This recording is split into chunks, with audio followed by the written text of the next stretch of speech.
Well, Bob, thanks very much for joining us. You have a unique story, really, because of your history with Manchester City for and against. When you look Mm. back at your Yeah. time, obviously played for Gillingham against City in that notorious playoff final, which was such a big part of City's history, and then Yeah. became a Blue yourself. Do you think back with happy memories, or how do you look back on it all? Yeah, happy memories. I'm glad I got to play for one of the clubs I used to sort of like follow as a kid. I didn't support Man City as such, but I used to follow how they used to get on because it was such a big club at the time, as I was growing up. And, it was just nice to play for a club of that stature. What was the experience of playing against City like then in that playoff final? Because it was, I mean, people still look back on that despite all the success that the club have had in recent years as a pivotal moment and one of the best moments really of being a City fan for a certain generation. And you tried to spoil it, didn't you? Yeah, I did try to spoil it. The thing is that I mean you're playing for a club and you try and give your all for the football club you're playing for. It's one of them days where we were the underdogs, and it's a surreal day for everybody. I think for every City fan as well, it's a surreal day for them. They never thought they'd be 2-0 down, in the 90th minute and then score two late goals to get to 2-2. Because I think half the City fans left the ground. But as soon as they got the first goal, you see them all run back in again. It was quite funny, really. But that's football. You're there to try and enjoy it, and the passion was there from both sets of supporters. Gillingham fans were superb on the day. Turned out in their thousands, and just a great atmosphere and a great game to be involved in. Did you feel that Gillingham were less nervous that day, that the pressure was on City, or how did you approach it? We were nervous because you're walking out of Wembley. Everyone's nervous, but at the end of the day, we thought because the squad we had, all right, we weren't the best team in the world, but we were hard to get beat. Hard to be beaten. And so we went out there and thought to ourselves, "Come on, boys, roll our sleeves up, give as good account of ourselves as we can. If we come away with dignity, basically that kind of thing, we ain't got nothing to lose." And just look at the squad we had. I just thought we might have had a chance of winning the game or forcing it to extra time or something like that. But to go to penalties and lose as well after being 2-0 up, it was devastating on the day. It just was for the football club and for the players. Tony Pulis was your manager at that time, and obviously he's come up against City at other stages in his career. He's gone on or went on to have a fantastic career as a manager. What was Yeah. he like then as a boss? Um, he's a tough man. He'll let you know if you weren't, playing the way he wanted you to play. Also, he'd put her arm around you and support you. And then off the field problems you had or anything like that, he's there for you. He had a great. You just wanted to play for him. He just had that way of dealing with players the right way. There's not one player can turn around and say, I hated being involved, even when you're not playing. He's still been nice to. He always, if you're injured or whatever, she would come and see the boys in treatment every day. Come and see how they are. They could be reserve team players. He'll be straight in the fitness room saying, "You guys are all right. How long will you be? We've got a resi game on Wednesday. Hopefully, you'll be fit for that." He weren't like just football, first team football players. He was reserve team players, youth team players. He was, there all the time for everybody. So you knew just being a first team player, looking at him talking to the younger players, he thought, so yeah, he's the right man for the job for this football club. And that's why he's gone on and done well wherever he's been. I've talked to every single member of the City side that day. I've talked to Tony Pulis, I've talked to Joe Royle, I've talked Yeah. to Mark Halsey, the referee, and they've all given me their perspectives. But I've never actually spoke to somebody who is playing for Gillingham. Yeah. So 2-0 up, you must have thought the game was done. But when Kevin Horlock pulled one goal back, did that feel like the turning point, or did you still think you could hang on at that stage?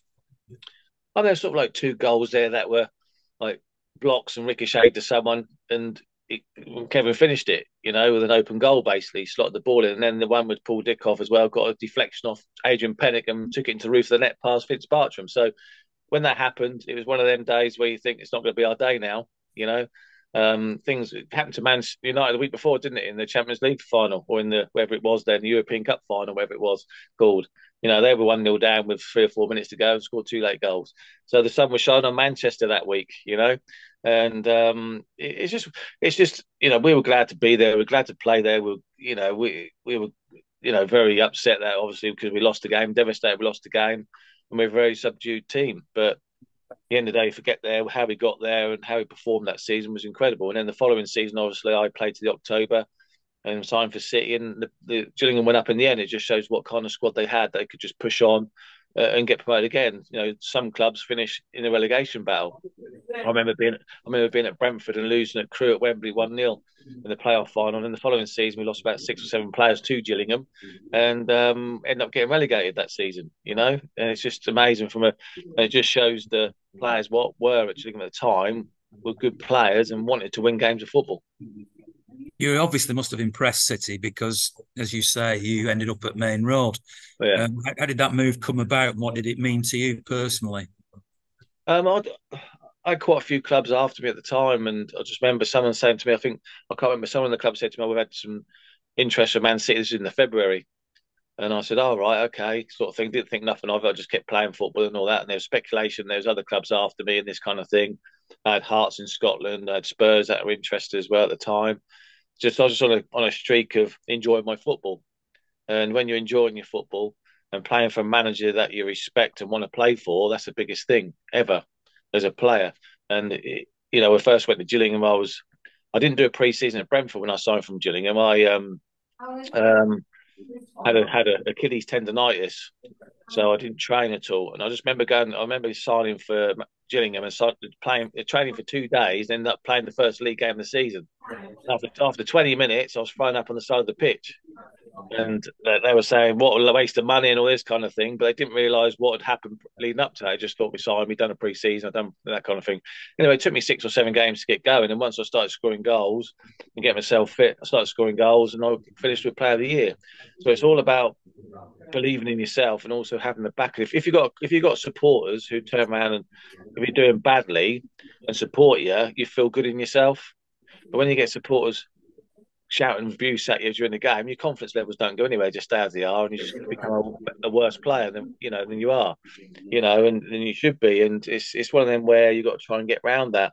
I had a tough time at City when I come because it's all new. I was playing for a big club, and basically I shit my pants, basically, if I can say that. And I didn't think I was good enough to play for the club like that, and I just had all going through my mind when I signed, and in the end, I was like panicking, but I think I grew into it a little bit and took my time to get going a little bit playing for him. But I thought I did okay in the end. But I was looking forward to the season, the Premiership season. I started all the pre-season games. I was playing really well with George Weir up front. We were scoring goals. I was enjoying it. And then my wife turned around and said she was unhappy up north. So when I saw Joe Roy, he turned around and said to me, look, we don't want you to go anywhere. He said, we want you to stay. You've done really well pre-season. And if we get accept an offer for you, what you paid for, then we'll have to go because your family comes first. Anyway, about 2 hours later, he rang me up and said Wolves have put an offer in for me, and I didn't want to go really. I didn't want to leave because I wanted to give it a good crack and see if I was any good enough to play with the players, which I thought I did pre-season. Was it's the first time I'd done a full pre-season. I was really fit, and it was a shame really that I had to move further south because I just wanted to give it, even if I didn't get in the team or squad or whatever, at least I give it a good go of getting in there. And and I signed for Wolves, and I just had injuries after injuries at Wolves, and I had to finish my career. Had to call it a day. You've been really honest and open about your time at City, which is very refreshing, really. And I suppose regret's the wrong word, but I don't know what other word to say. I mean, do you regret going to City? Do you wish that hadn't happened, or do you just think it was down to bad luck that people never saw the best of Bob Taylor?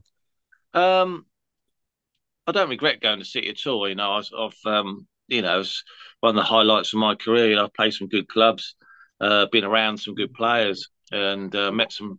But it's all about making friends as you go along in the game. I've played with so many players in my time. I've played against so many players, and I still speak to some of them now. And it's just amazing that you can go talk back, chat about the times you had at places, And I'm glad I played 17 years professional footballer because it's, you thousands of players, young players, want to be professional footballers, and I had the opportunity to be one of them. And all I have to do is just try my best, and that's all you can do. And if it isn't good enough, then you're not good enough, basically.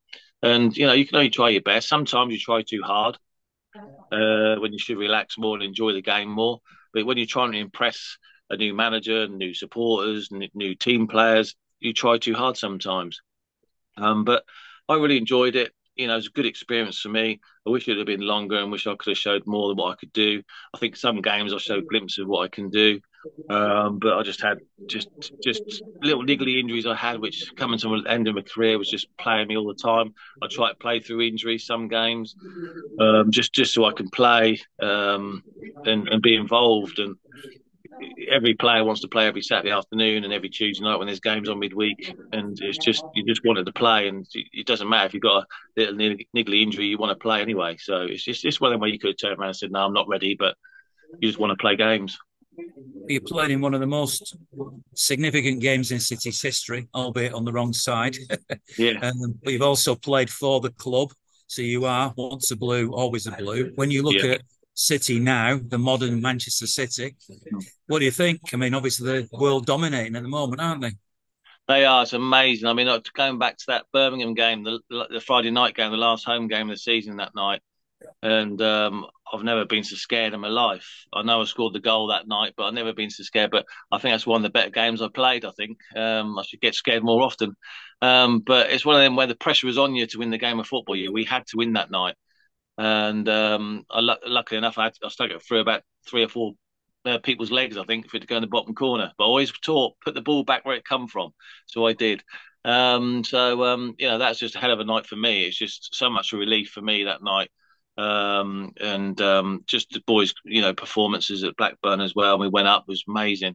But now they've just gone from there. They've gone up from there.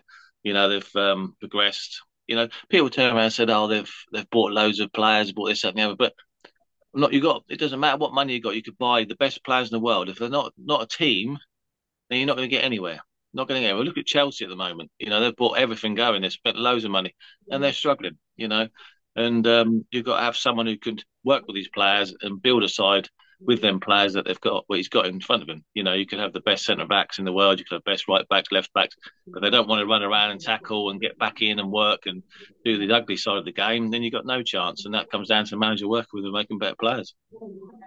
Well, it's obviously great to speak to you, Bob, and you were part of Manchester City, as I say, once a blue, always a blue, and you're still very much involved in football. And you, Yeah, from the sounds of it, you're still trying to give back to football because you're yeah, down at relatively grassroots level yeah, as well. yeah. Just tell us what you're doing these days and the club that you're at. Well, Watton United Football Club I'm chairman of at the moment. It's just it's a club that used to be quite playing at quite reasonable local level. It's gone down the wayside since I was a kid. I grew up playing for Watton itself. I played the first team there when I was 14. That was when you could play first team football, men's football back then at that age. And we used to have 800 to 1,000 people watching on a Saturday afternoon. You know, they were quite a big club.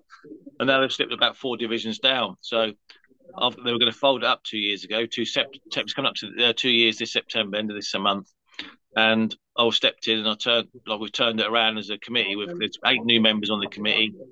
We're driving the club forward. We've got loads of boards around the ground now, which they only need about two or three. We've got about 40 or 50 around now. We've got two little stands being built now around the ground. We've got floodlights up, and it's going from strength to strength. So hopefully we can push the club forward and get out of the leagues we're in and get up to where they should be. And you never know, you know, we might get someone who turns around and say to us, "Here, I'll chuck 40 or 50 grand in each year for you." That's a bit of a, you know, I'm putting it out there, right? we need more sponsors in. We need more help with the club. We need some people to come and invest in us as a club because we're doing well. We got promoted last year. So in our first year, actually, all was settled down as a football club, and I just want it to do well, you know, for the town as well here. Congratulations on what you're doing. I'm a big believer in grassroots football. Yeah, It's not just about City and it's not just yeah, about the teams at the top. So yeah. great for you to talk to me and to talk to me so openly as well. You played Okay. for City, you are a blue, and Yeah, you know what? It's great to be a blue, isn't it? it is. Yeah, it is.